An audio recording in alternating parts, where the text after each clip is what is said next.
Olá, meus queridos irmãos, a paz do Senhor Jesus. Que bom que nós estamos aqui para mais uma pré-aula da nossa escola bíblica.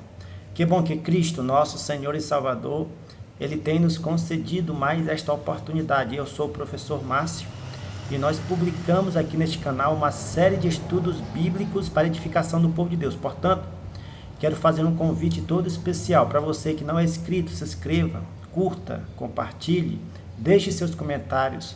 Ajude-nos a alcançar mais vidas através do ensino da palavra de Deus. Nesta oportunidade, nós publicaremos aqui uma lição muito importante da classe de juvenis, que vai tratar do tema a utilização de células-tronco, a lição número 9, e nós vamos tratar deste tema tão importante. O que são células-troncos? O porquê que a palavra de Deus, a Bíblia Sagrada, ela é contra a utilização de células-troncos. Existe alguma opção, alguma parte deste tratamento que a palavra de Deus, ela nos ajuda a entender, nos permite, melhor dizendo, a aceitar esse tipo de tratamento? E para que serve as células-tronco? Isto que nós vamos ver um pouco mais nesta lição deste dia. A leitura principal dessa lição está em Êxodo, capítulo 23, versículo 7, que vai dizer: de palavras de falsidade te afastarás, e não matarás o inocente e o justo, porque não justificarei o ímpio. A leitura bíblica em classe está em Jeremias, capítulo 1, versículo 5, Eclesiastes, capítulo 1, verso 13, 14 e verso 16 até o versículo 18. É importante, meus queridos professores, fazerem essa leitura bíblica em classe aí com seus alunos, na classe de juvenis, porque você fazendo essa leitura separadamente na classe dos juvenis, eles estarão entendendo melhor aquilo que será explicado nos pontos da nossa lição.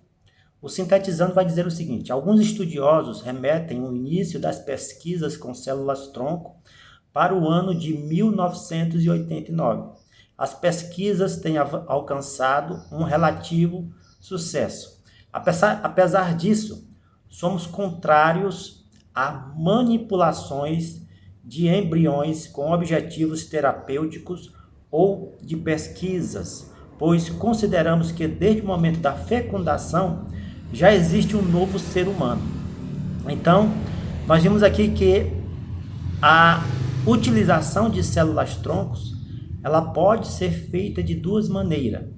Primeiramente, pegando estas células do embrião, ainda a criança informe na barriga da mãe, no ventre da sua mãe, alguns cientistas conseguem extrair ou até mesmo tirar este embrião para poder fazer pesquisas, tirar células para pesquisar, para avançar no ramo da ciência.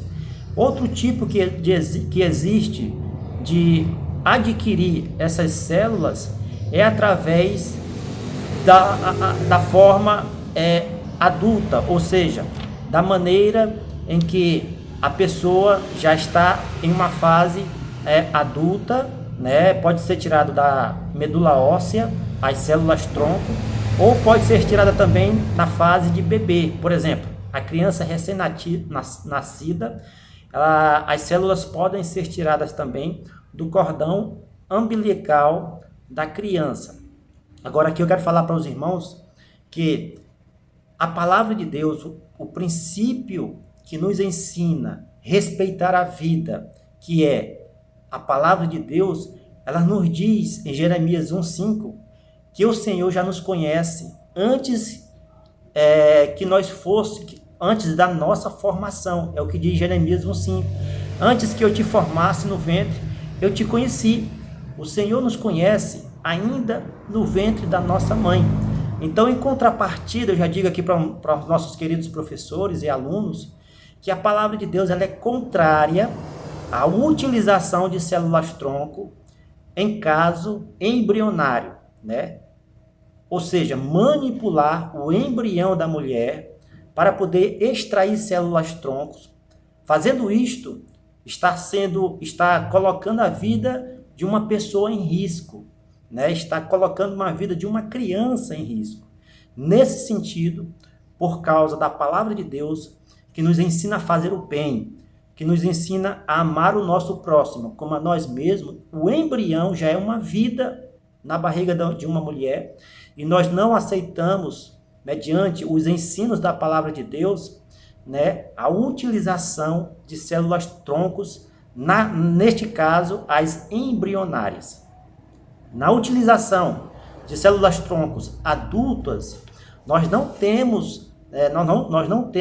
somos contrários, porque não traz em risco a pessoa que está sendo extraída aquelas células tronco. Tá bom, meus queridos? Agora o ponto da nossa lição vai tratar de algo muito importante, os pontos e os tópicos da nossa lição. O primeiro ponto, nós vamos ver melhor com relação ao o que é células troncos e como é que funciona, é o primeiro ponto. Certamente já ouvimos algo sobre o assunto, mas o que são realmente as tais células tronco?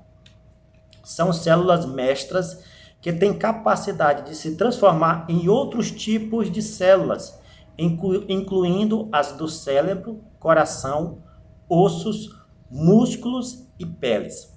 Então, as células troncos, inicialmente aqui no nosso primeiro ponto, são células que têm esta capacidade de se multiplicar e se transformar em outras células tronco, né? São células mestras, né? São células que têm este poder de se multiplicarem em outras células, né? Transformando, regenerando algumas partes do corpo, como por exemplo, ossos, né? Músculos, peles, até mesmo uma parte do cérebro. Quando essas células troncos, elas têm uma eficiência, elas podem sim, né, regenerar uma parte do ser humano, né? Incluindo também a medula óssea, que ela pode se multiplicar. Agora aqui no segundo parágrafo, né, especificamente no terceiro ponto do nosso primeiro ponto, terceiro parágrafo vai dizer o seguinte: a primeira forma a primeira célula que se forma é na placenta, a segunda é no embrião, né? Na parte que forma o embrião consta células capazes de gerar todas as células do organismo de um indivíduo. As do embrião são células que são capazes de regenerar e de formar outras células de várias partes do organismo humano. Por isso que essas células embrionárias, elas são as mais pesquisadas e também elas são as mais combatidas, né? Para que, com pessoas que é contrária a esta extração de células, para que os cientistas possam avançar nas suas pesquisas. A professora Maia, que é uma bióloga molecular e geneticista brasileira, ela classifica 4 tipos de células, né? Todas essas células têm funções diferentes. Mas para simplificar, meus queridos irmãos, essa classificação, eu vou falar para os irmãos que, de maneira mais simples, seriam em dois tipos de células. Por exemplo, as células tronco embrionárias, né, de forma adultas, que já são extraídas de pessoas que estão com vida, né, já nasceram e já cresceram, e também as embrionárias que são encontradas no embrião humano. De maneira simples, são classificadas desta maneira: 2 células troncos, as adultas e as embrionárias, né? E dentro dessas 2 classificações existem 4 tipos de células que têm funções diferentes, né? Podem ser aplicadas, né, em áreas diferentes dentro do corpo humano. Agora, a visão ética, né, a visão ética cristã, né, destas pesquisas, nós iremos entender melhor, que é o segundo ponto da nossa lição. Visão ética.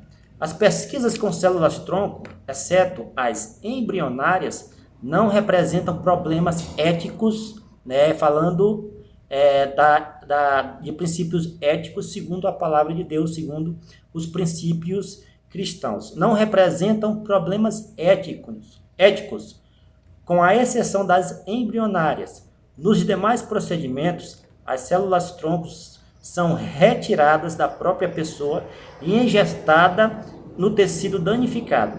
Já as células troncos embrionárias só podem ser obtidas mediante a manipulação de embriões.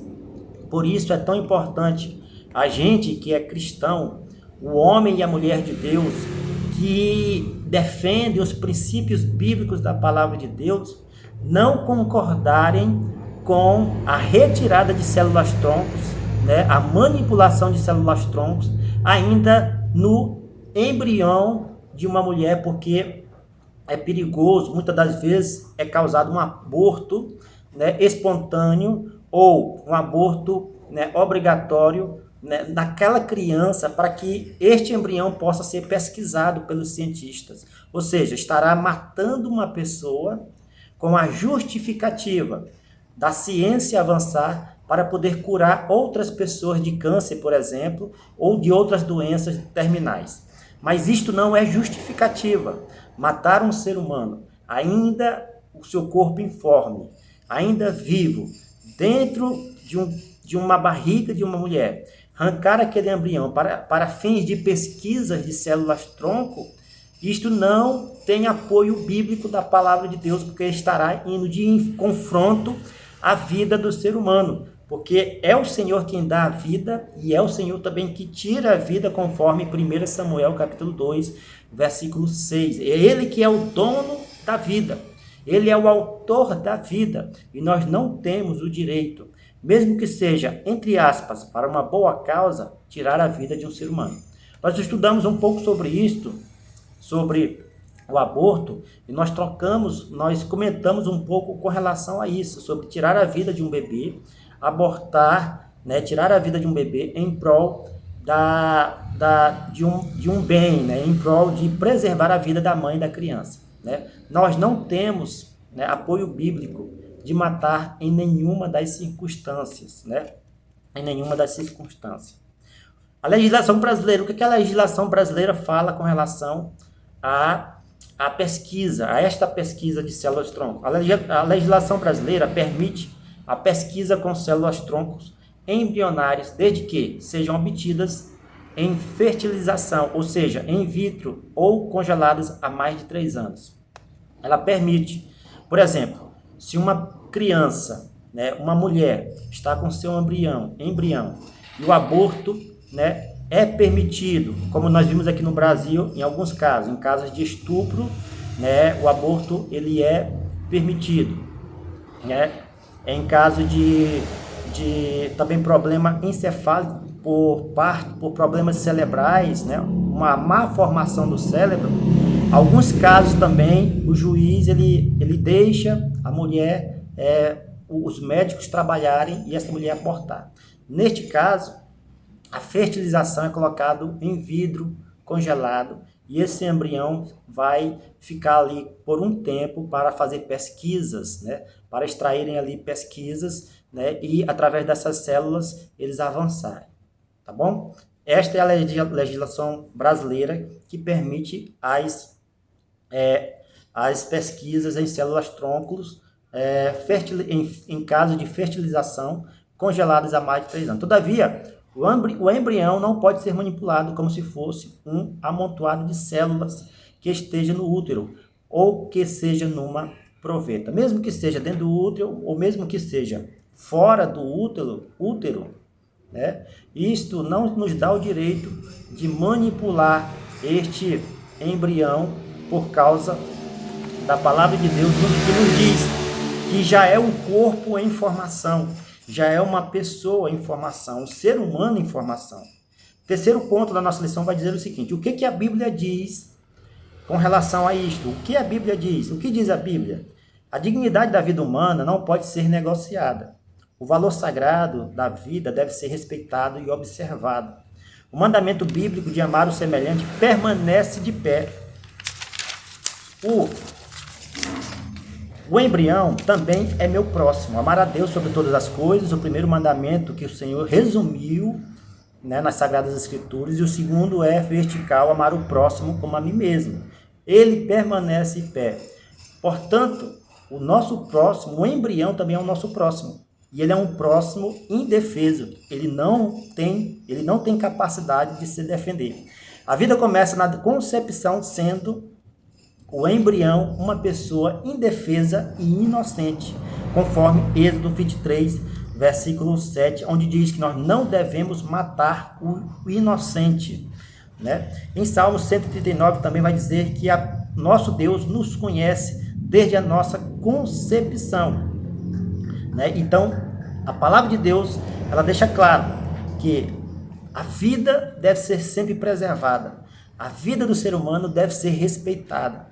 Mesmo que o ser humano ainda seja um homem, né, um ser que indefeso, que não consiga se defender. Mesmo que pessoas coloquem, né, outras justificativas de salvar outras vidas, nós não podemos permitir que se tire uma vida que está sendo gerada por uma possibilidade de salvar outras vidas através de pesquisas, através de um nascimento de risco de uma suposta mãe, né, ou por qualquer outra coisa. Nós não podemos aceitar que a palavra de Deus ela é contra, né, a matança, ela é contra nós matarmos sem matarmos o inocente. Em Zacarias 12:11, vai dizer que o Senhor, ele nos dá a forma, ele é que forma o espírito do homem dentro dele.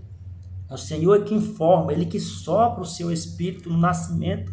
E quando nós entendemos que já na concepção, no momento em que é concebido, o espermatozoide masculino entra no óvulo da mulher e ali gera, né, e ali já é concedido por Deus, né, o primeiro momento de vida de uma criança, de um bebê.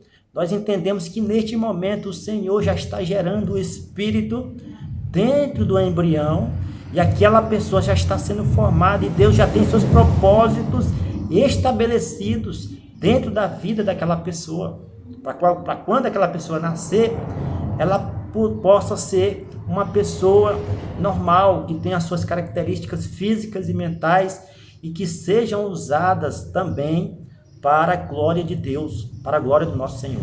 Em Êxodo 20 vai dizer, não matarás. Êxodo, um dos 10 mandamentos, também nos apoiam isto, que nós não devemos matar a vida de um inocente. Portanto, meus queridos irmãos, quero deixar aqui bem claro nessa lição, que a pesquisa de células tronco embrionárias, a palavra de Deus ela é contrária, porque vai estar manipulando uma vida que já está em formação.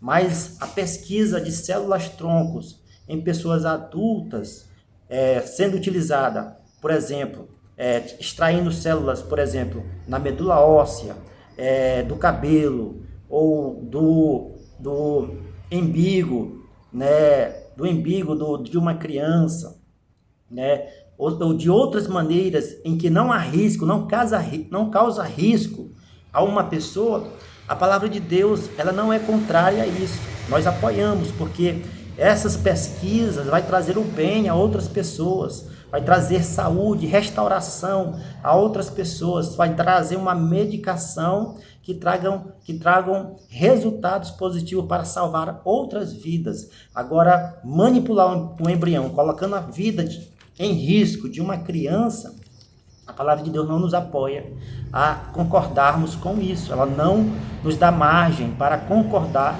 com estes tipos de pesquisas embrionárias. Para concluir a nossa lição, vai dizer o seguinte: os dias são extremamente maus.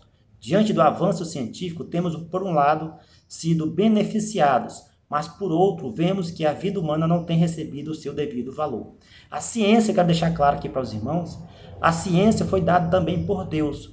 Quando ela é manipulada, quando ela é pesquisada de uma maneira sincera, de uma maneira eficiente e de uma maneira que apoie os princípios bíblicos, apoie a base bíblica e a vontade de Deus, ela é benefício para o ser humano, porque ela estará também salvando vidas, ela estará também sendo utilizada para salvar vidas. Mas quando a ciência começa a partir de um pressuposto errado, né, que condenam, que prejudicam, que trazem prejuízo à vida humana, nós não devemos apoiar de maneira nenhuma. Por isso, eu quero aqui deixar claro para os irmãos que o avanço da ciência tem se multiplicado. Isto é uma profecia do profeta Daniel, que a ciência se multiplicaria. Mas conforme a ciência vai se multiplicando, também vai se multiplicando a iniquidade, a impiedade, o mal, o pecado aqui na Terra. E, consequentemente, a ciência ela pode ser, sim, corrompida, né, e desvirtuada dos princípios bíblicos, dos princípios do bem, dos princípios da palavra de Deus. E aí nosso dever é ficar atento a tudo isso que está acontecendo. Tá bom, meus queridos irmãos? Eu espero que tenha ficado claro para os irmãos. Essa lição é uma lição bastante difícil. Se os irmãos quiserem pesquisar mais à vontade sobre isto, fiquem à vontade, porque essa revista aqui, esta lição, ela nos dá margem para um amplo conhecimento com relação a este assunto, tá bom? Mas de maneira bem rápida, de maneira bem resumida, é isto, tá bom, meus queridos irmãos? Fiquem todos na paz e até a próxima aula, se Cristo, nosso Senhor Jesus, nos permitir.